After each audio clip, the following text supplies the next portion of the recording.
Hello friends, welcome to polytechnic classes. मेरा नाम अंकित है। आज इस वीडियो में हम एक बहुत इंपॉर्टेंट टॉपिक पे बात करने वाले हैं, UP triple S C PET exam notification. हो सकता है कुछ लोगों ने नोटिफिकेशन पहले भी देख रखा हो, पर हम इस पे बात करेंगे जूनियर इंजीनियर या जेई एग्जाम के पर्सपेक्टिव में, क्योंकि हम जानते हैं यूपी ट्रिपल एस सी ही वो बोर्ड है जो जूनियर इंजीनियर की वैकेंसी निकालता है। इससे पहले साल 2016 और साल 2018 की वैकेंसीज जूनियर इंजीनियर की यूपी ट्रिपल एस सी ने ही निकाली थी। दोनों आज तक पेंडिंग है, इस बारे में भी बात करेंगे। और आगे जेई एग्ज़ाम का क्या भविष्य है, आपको किस तरीके से तैयारी करनी है, उसके बारे में भी बात करेंगे। ये वीडियो सभी सेकेंड ईयर और थर्ड ईयर के छात्रों के लिए बहुत इंपॉर्टेंट है, सो प्लीज़ इस वीडियो को पूरा देखें और आपको वीडियो अच्छा लगे तो सब्सक्राइब करें, लाइक करें।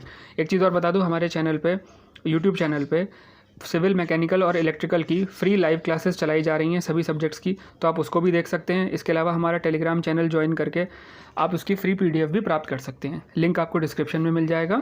चलते हैं वीडियो के। तो फ्रेंड्स स्टार्ट करते हैं वीडियो के पहले पार्ट से, UP triple S C PET exam notification से। देखिए ये एग्ज़ाम आपके लिए क्यों ज़रूरी है, पॉलिटेक्निक छात्रों को। ये जो नोटिफिकेशन आया है प्रिलिमिनरी एलिजिबिलिटी टेस्ट 2021, इसमें क्या है, ये एक तरीके का एक स्क्रीनिंग टेस्ट होता है। ठीक है, स्क्रीनिंग एग्ज़ाम किनको कहते हैं, जिसमें आप अभ्यर्थियों को छांट देते हैं। इसमें एक ये मेरिट बनाएंगे और उस मेरिट के बाद जो उस मेरिट को क्वालिफाई नहीं कर पाएगा उनको ये छांट देंगे। इससे क्या होगा, जब किसी विभाग की कोई वैकेंसी आएगी तो उस केस में वही लोग बैठ पाएंगे जो उस मेरिट को क्वालिफाई किए होंगे, बाकी लोगों को ये बाहर कर देंगे। ठीक है, तो ये पीईटी टेस्ट इसलिए हो रहा है।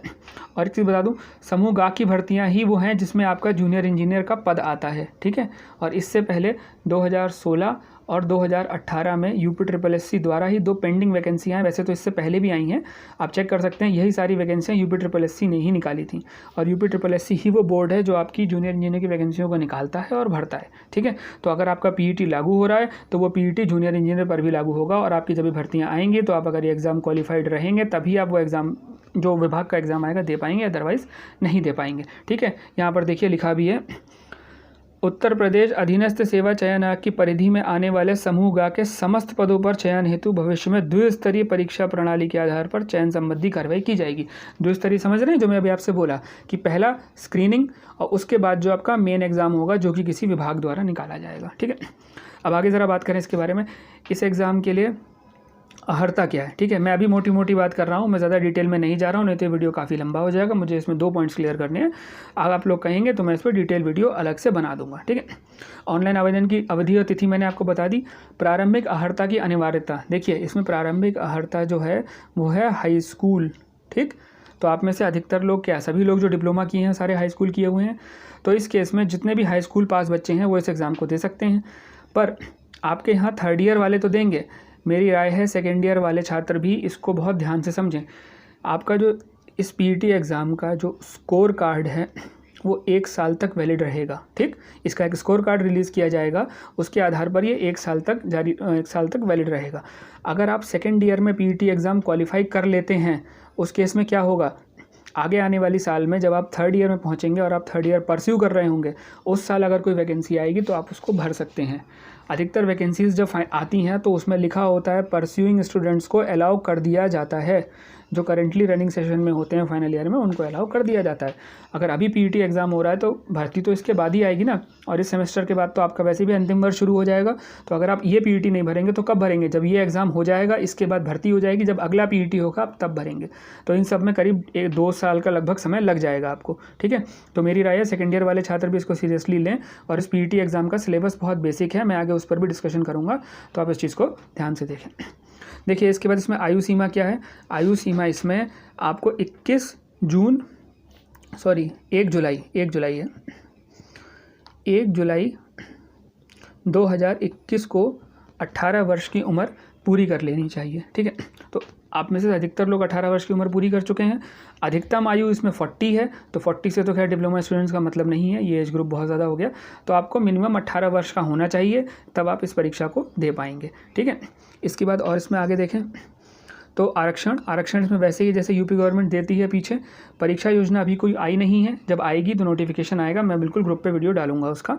परीक्षा की तिथि भी अभी कोई नहीं आई है, जब आएगी तो मैं वीडियो डालूंगा। स्कोर, यही स्कोर कार्ड की बात मैं आपसे कर रहा था। जो उसका स्कोर कार्ड है वो 1 साल तक वैलिड रहेगा। अगर आप इस साल ये परीक्षा देंगे तो अगली साल तक ये वैलिड रहेगा, और आप मान के चलिए अगर आप मई या जून में या जुलाई अगस्त जब भी इसकी परीक्षा, मैं मई को चलिए बेंचमार्क मान ले रहा हूँ, ठीक है, तो अगली साल मई तक वैकेंसी ज़रूर आएगी, क्योंकि अगले साल इलेक्शन है तो वैकेंसी ज़रूर आएगी। और अगर आप इस सेमेस्टर में प्रमोट होकर फाइनल ईयर में चले गए तो आप परस्यूइंग ईयर में भर्तियों को एग्ज़ाम दे सकते हैं, अलाउ कर दिया जाता है परस्यूइंग ईयर को, इससे पहले भी किया गया है, ठीक है। तो मेरे सेकेंड ईयर के छात्र भी इस बात को समझ लें और फाइनल ईयर वाले स्टूडेंट्स तो देंगे ही, ठीक है। आगे बढ़ें तो आगे इसमें आवेदन भरने की प्रक्रिया पे मैं डिटेल वीडियो बना दूंगा, नहीं तो ये वीडियो काफ़ी लंबी हो जाएगी। मैं आपको बेसिक इन्फॉर्मेशन देना चाह रहा हूँ। इसके बाद भर्ती प्रक्रिया की सारी बातें हो रही हैं, यहाँ पे घोषणा पत्र दिया हुआ है। इसके बाद परीक्षा में आपको फ़ीस कितनी देनी है, देखिए अनारक्षित वर्ग 185 रुपये, अन्य पिछड़ा वर्ग 185 रुपये, अनुसूचित जाति 95 रुपये, अनुसूचित जनजाति 95 रुपये और विकलांगजन 25 रुपये, ठीक है। तो ये फीस है, फीस कोई बहुत ज़्यादा नहीं है, आप ये एग्ज़ाम दे सकते हैं। एक एडवाइस मैं आपको और करूँ, वैसे ये मैं आपको ऐसा नहीं कहता, पर देखिए आप जब पहली बार कोई कॉम्पिटिटिव एग्ज़ाम देते हैं, कोई प्रतियोगितात्मक परीक्षा देते हैं, तो आपको उसकी प्रैक्टिस उतनी नहीं होती है जो एक छात्र 4-5 साल से तैयारी कर रहा है। तो पहले आपको उस एग्ज़ाम के लिए यूज़ टू होना पड़ता है, ठीक है, उसमें कैसे सवाल आते हैं, किस प्रकार की परीक्षा होती है, सीखना पड़ता है। तो अगर आप इस साल ये फॉर्म भर ही देते हैं, सेकेंड ईयर के छात्र भी मेरे, तो उन्हें एक एक्सपीरियंस मिलेगा कि ये एग्ज़ाम कैसे होता है, आगे आने वाले समय में खुद को तैयार किस तरह से करना है, क्योंकि ये प्रक्रिया पहली बार शुरू हुई है। तो आपको इससे पीछे कोई सैंपल नहीं मिलेगा इससे पहले इस एग्ज़ाम का, तो पहली बार हो रहा है, इसलिए दे के एक अनुभव लेना भी ज़रूरी है कि ताकि इस चीज़ के लिए आप तैयार खुद को कर सकें। और जो छात्र मेरे लग के करेंगे वो इसको क्वालिफाई कर लेंगे, मुझे पूरा विश्वास है, ठीक है। तो फीस भी इसकी कोई बहुत ज़्यादा नहीं है, इसलिए इसको भरा जा सकता है। इसके बाद आवेदन पत्र में संशोधन, अगर आपसे आवेदन पत्र में कोई गलती हो जाती है तो आप उसका एक बार संशोधन कर सकते हैं। एक बार संशोधन के लिए आपको OTP आएगा, गलती होगी तो आप उसको सही कर सकते हैं। महत्वपूर्ण निर्देश आप पढ़ सकते हैं, नोटिफिकेशन हम ग्रुप पर डाल देंगे, आप वहाँ पढ़ लीजिए। आपको डिटेल वीडियो चाहिए आप मुझे कमेंट बॉक्स में लिखिए, मैं इसका डिटेल वीडियो आपके लिए बना दूंगा, ठीक है। चलिए फ्रेंड्स, इस एग्ज़ाम के नोटिफिकेशन से आपको अवगत करा दूँ।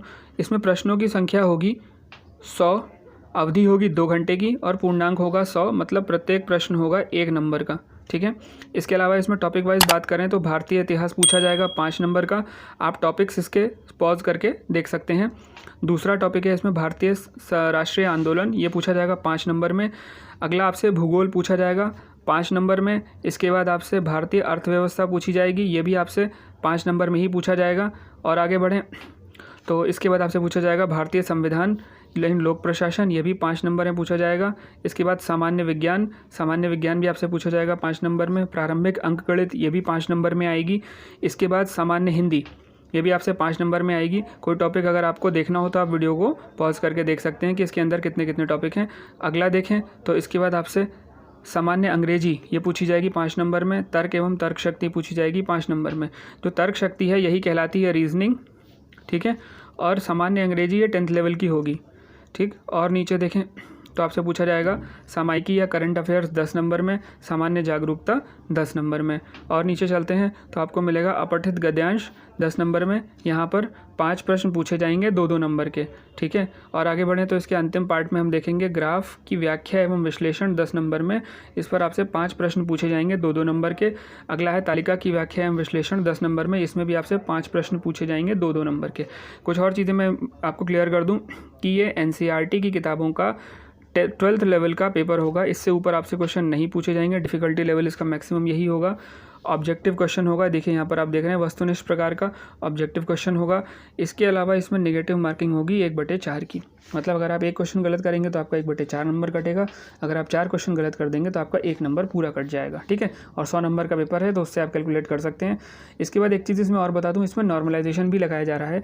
नॉर्मलाइजेशन क्या होता है, जब आप किसी एग्ज़ाम को 1 से अधिक पाली में लेते हैं तो उसमें क्या होता है, सारे पेपर का लेवल, डिफ़िकल्टी लेवल सेम नहीं रह पाता।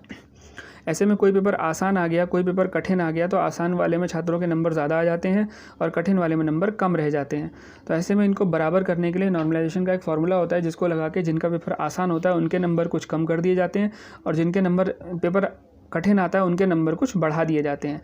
तो इससे दोनों की स्थिति सेम हो जाती है और पेपर समान हो जाता है, ठीक है। तो पूरे नोटिफिकेशन के बारे में मैंने आपको बता दिया। यदि आपकी कोई क्वेरी हो, इससे रिलेटेड कोई भी क्वेश्चन हो तो आप कमेंट सेक्शन में हमसे पूछ सकते हैं, हम आपको उसका आंसर देंगे। इसके अलावा आपको अवगत करा दूं कि हमारे चैनल पे YouTube लाइव क्लासेस चल रही हैं। पॉलिटेक्निक के, सिविल, मैकेनिकल और इलेक्ट्रिकल के तीनों ईयर के तीनों ब्रांचेस की हम कोचिंग ऑनलाइन क्लासेस आपको पढ़ा रहे हैं, तो आप वहाँ से फ्री क्लासेस कर सकते हैं। इसके अलावा टेलीग्राम चैनल पर हम इसके फ्री PDF भी आपको दे रहे हैं, तो आप वो भी पढ़ सकते हैं। सो प्लीज़ चैनल को लाइक करें, सब्सक्राइब करें। Thank you.